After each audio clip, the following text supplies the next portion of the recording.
एक बार की बात है, राजा जंगल में शिकार के लिए जाता है। राजा का घोड़ा शेर को समीप में देखकर इतना तेज दौड़ता है कि उसके सारे सैनिक इधर उधर हो जाते हैं। राजा अकेला ही जंगल में पहुंच जाता है। राजा जैसे तैसे अपनी जान बचाता है और वापस अपने राज्य की ओर जाने लगता है। तभी उसको जंगल में एक झोपड़ी दिखती है। राजा उस झोपड़ी में जाता है और रात रुकने की अनुमति मांगता है।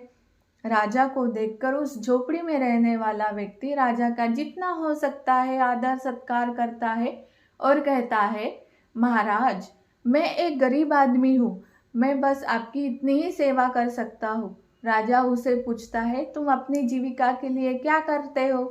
वह व्यक्ति राजा से कहता है, मैं जंगल की लकड़ी जलाकर उसका कोयला बेचता हूँ।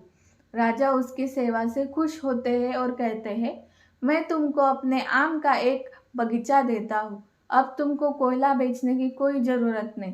दूसरे दिन जब राजा दरबार पहुँच जाते हैं तो उस व्यक्ति को एक आम का बड़ा बगीचा देते हैं और भूल जाते हैं। जब बहुत दिन हो जाते हैं तब राजा को अपने आम के बगीचे की याद आती है और उस बगीचे को अचानक देखने पहुँच जाते हैं। जब वह बगीचे में पहुँचते हैं तो बगीचा देखकर चौंक जाते हैं। वह उस व्यक्ति को बुलाते हैं और कहते हैं, यहाँ के सारे आम कहाँ गए? यहाँ पर बस इतने कम पेड़ क्यों बचे हैं? तुमने आम के पेड़ों का क्या किया? वह राजा से कहता है, महाराज, मैंने आम के पेड़ जलाकर उसका कोयला शहर में बेच दिया, अब तो यहाँ पर थोड़े ही पेड़ बचे हैं। महाराज को उस व्यक्ति की बातों पर बहुत गुस्सा आता है और फिर वह उसको समझाते हैं, अरे मूर्ख, आम के पेड़ जलाकर नहीं बेचना था, इसमें लगे फल जाकर बाजार में बेचना था।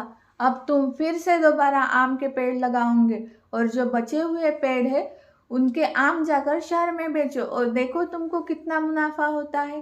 राजा की बात सुनकर व्यक्ति ऐसा ही करता है और जब वह एक टोकरी आम बेच आता है तब उसे पता लगता है कि आम बेचने में कितना मुनाफा होता है और उसे अपनी गलती का एहसास होता है।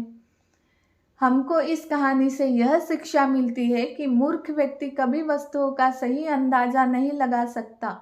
जो व्यक्ति मेहनत करके किसी चीज़ को प्राप्त करता है वह व्यक्ति उसका सही मूल्य लगा सकता है।